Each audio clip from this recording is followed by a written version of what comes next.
That's the monopropellant. We don't want to touch that. Okay. Why can't I move on now? Let's move it back.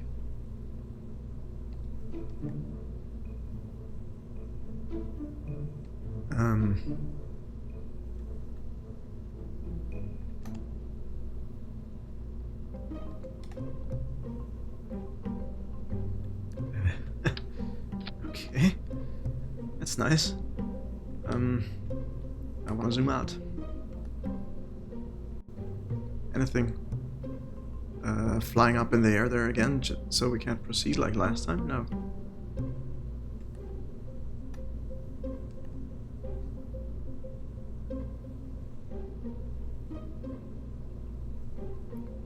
What do you want from me? That's weird. Oh, ground control. Hello there. Sorry, I was focusing on the game. Drain both T400 and do I have another one? Ah, okay. Sorry, I didn't see that. And Zine Killers. Hello there. Thanks for joining in. Hope you're having a good time. This is my first attempt of playing this, so bear with me, everybody. Okay, let's zoom back in. Let's continue on. Right, now it worked. Now go ahead and refill the tanks and we can proceed. Good. Let's refill. This one, and this one. Good. Now that you know where the COM is when the stage is full and when it is empty, you have the information you need to place RCS thrusters. RCS thrusters are found in the command and control category. Moving the spaceship without rotating is called translation. This is a useful kind of maneuver for several reasons, including docking to another craft. In order for translations with RCS to avoid unwanted rotation, you need to balance the thrusters around the center of mass. So the net sum of forces is balanced right on this lateral pivot point. For two equal sets of thrusters, each set should be equidistant from the COM. I have no idea what I'm reading here. And for a single set, what we're doing here, they should be right around the center of mass itself. What makes this complicated is that the center of mass changes during flight, as you just saw, so you need to place the thrusters at a compromise point between the wet COM and the dry COM. Okay, so when the tanks are full and empty, obviously. Note that in career mode games, RCS thrusters don't become available until fairly late. In the meantime, the reaction wheel capability built into your command pod will probably be enough for turning in space. The reaction wheels will not allow you to translate. Right. Okay. Let's turn on angle snap. Yeah, where was that? Let's get rid of this. Angle snap was somewhere there. Is it on now? It is. And what else? Change symmetry, radial 4. It's right there. Okay. Training is better than nothing, but leaves a lot to be desired. I'm looking forward to doing a lot of trial and error later on, but I thought it best to go through the tutorial anyway because I've absolutely no idea how to play the game, so I think we're off to a good start with doing this. Ensure we have radial 4 symmetry turned on and then place a set of 4 RV105 RCS thruster blocks. Okay, so where is that?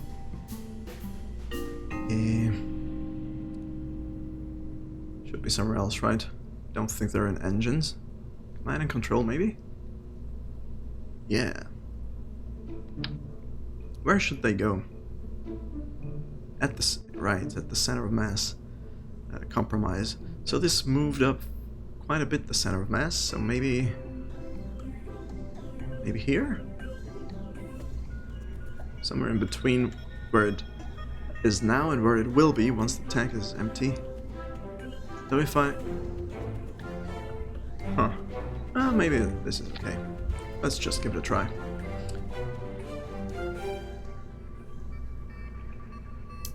Right.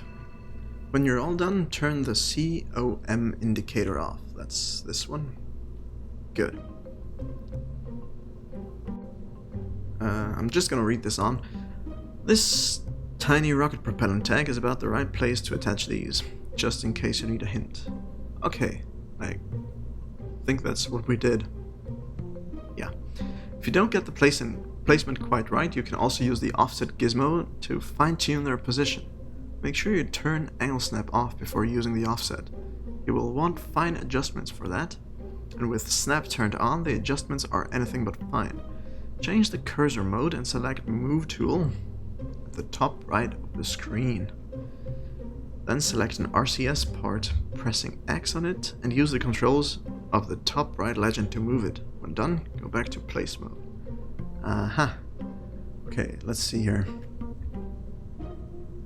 Place, move, rotate, reroute. We want rotate, move apparently. So I need to turn off snapping. Is off. And now move. And holy moly. That's not good. Okay, I can. Okay, left is down for some reason. Up is inwards. And down is outwards. That's so weird. How can I reset this? That was poopy. I don't want this at all. They're not attached to the craft now. Let's turn snapping back on. And yeah. Let's just do this. I think it should be fine.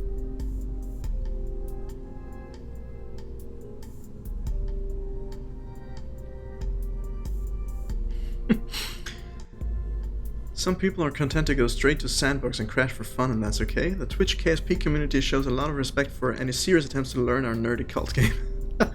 Well, I'm gonna try. It's very interesting so far. You do learn a lot of stuff here, so that's pretty interesting in my book. So let's move on. What does Werner von Kerman tell us now? Lots of things on a craft use electric charge. That's what us cool scientists call rocket electricity.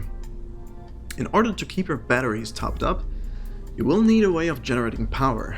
Now, some engines generate electricity while they're running, but you don't want to keep your engine running in orbit. Your orbit would get all kinds of messed up, and you'll run out of propellant. Our command pod has some batteries built into it, but to be safe you can add more batteries, and you can add solar panels or other electricity generating items. We're going to do both, right? Switch to the electrical category. Should be over there somewhere.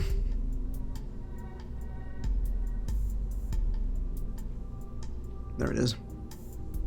It's the bolt of lightning. Good, let's remember that so I don't have to go over this every single time and read the prompts. And ensure we have angle snap turned on. It is. And are still in radial 4. I think we are. We'll use our part rotation skills to adjust the panels before placing them. That's the up. Okay, yeah, right. We did that earlier with the thing we used to get the stages off.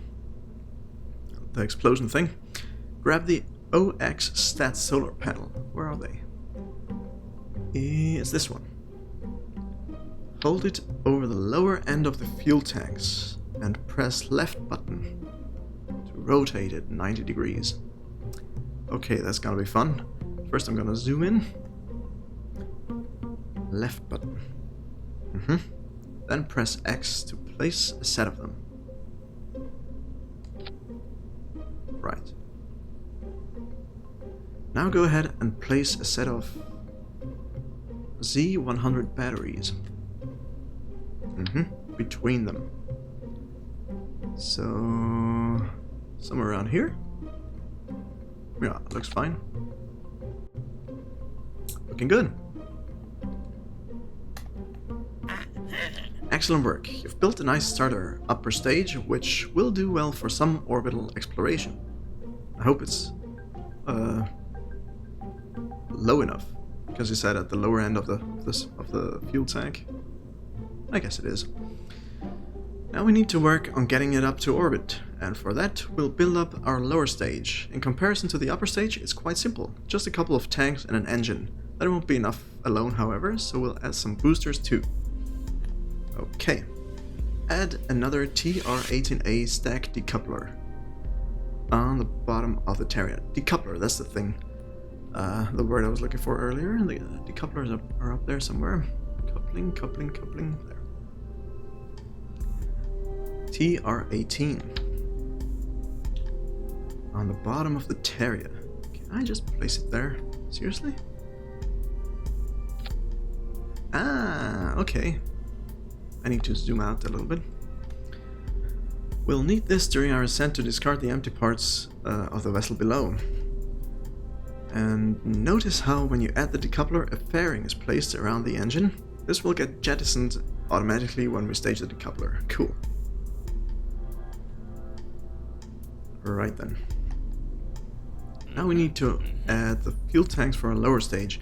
Added 2 of the medium rocket propellant tanks to the bottom of the stack. Okay, I have a feeling I need to zoom out for that a little bit, maybe tilt the camera. Good. Engines. No. Not the engines, fuel tanks. What was it? The T400? A 1, and how did I copy? Hold square and press X. Ooh, that's not good. X. Sorry, need to do this. Change it to 1. And get rid of those. No, I think I can place it now. Right, are we good? Sorry, still getting used to the controls. Right, we did place the 2 propellants. Did I read that right? To the bottom of the stack. Yeah, good. For our lower stage, we need an engine that is a sustainer. That's an engine that burns from liftoff until well after the boosters separate. Let's get scientific for a second. Oh crap. Rocket engine performance is measured by a specific impulse, or ISP. And the ISP of an engine changes as the amount of atmospheric pressure around it changes. Just as the upper stage needed an engine that is good at the low air pressures of high altitudes, the lower stage will need boosters which are powerful at the higher pressure of the low altitude of the launch pad. And to help carry the rocket through the transition from launch to upper stage, it will need a sustainer engine, which usually sits between boosters and upper stage engines from performance perspective, having a wide range in between the two. So add the big engine you see there, the LVT-45 swivel, to the bottom of the tanks as our sustainer. Okay. Engine. Swivel, yeah. Okay. At its default thrust level, the swivel is too powerful for the rocket we're creating and for the ascent profile we're going to teach you in the Go for Orbit tutorial. So you'll need to lower its thrust level. This isn't as good a solution as picking a smaller, lighter engine with the thrust level we want, but well, there are only so many options. Press square on the swivel, this is this one, and lower its thrust limiter to 65. This is very finicky. Let's hope that's enough, or should I go below 65 just slightly? Yeah, that's too much. No! Crap. 64, 84, I hope that's enough. It will then only produce 65 of its full thrust potential, but it will also run longer because it's only burning 65% of the fuel. Makes sense? What's the gimbal limit? I guess that's... I'm gonna be taught about that later. Nice. You can play the whole game without knowing what ISP is. Believe me, I will. I didn't understand a word of that. Anyway. Nice, you now have the core of your rocket completed, but as I said before, we'll also be adding boosters to help the sustainer engine get the rocket up and running. We'll add 2 boosters symmetrically so that we keep our craft balanced. And to make sure we don't lug the useless dry mess of the boosters around after they burn out, we'll adjust them using decouplers. Okay. This time, however, we'll use radial decouplers so the boosters can sit beside our lowest stage core instead of under it. That way the sustainers and boosters can fire at the same time, of course. Select the TT38K radial decoupler. Where are the decouplers? Right there. Radial 2. That's this one. This one. Good. Get the decoupler again. Did I leave it somewhere? No. Okay. I'm just gonna have to trust that it places 2, but I think it does. So I don't think it matters much where I place them. Let's just put them here. Yeah. At the lowest tag. Okay, it didn't work. Why?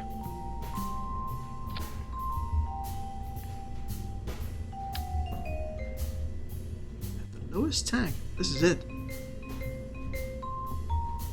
Maybe a little bit lower? No. Maybe even lower.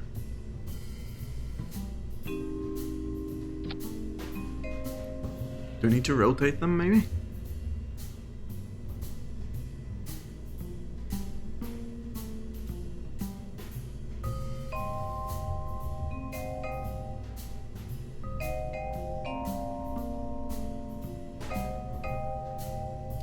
Let's try this again.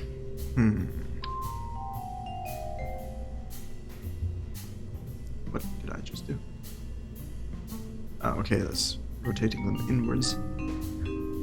Not what I want to do. Okay. Maybe I need to do this. Nope. Place them here. That's also no good. I don't like that.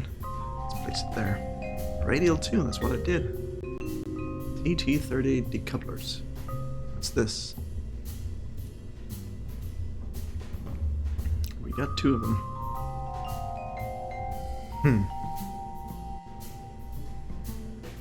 We use radial decouplers so the boosters can sit beside our lower stage core instead of under it. That way, the sustainers and boosters can fire at the same time. Select the TT38K radial decoupler and add it in radial 2 symmetry near the bottom of the lowest tank on the lower stage.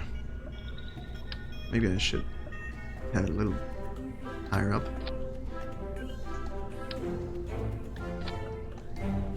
Nope. Huh. Vertically oriented fully on the tank. Okay.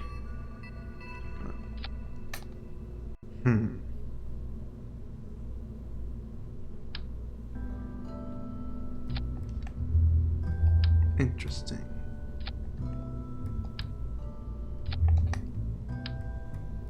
Maybe if I do this. Nope. Weird.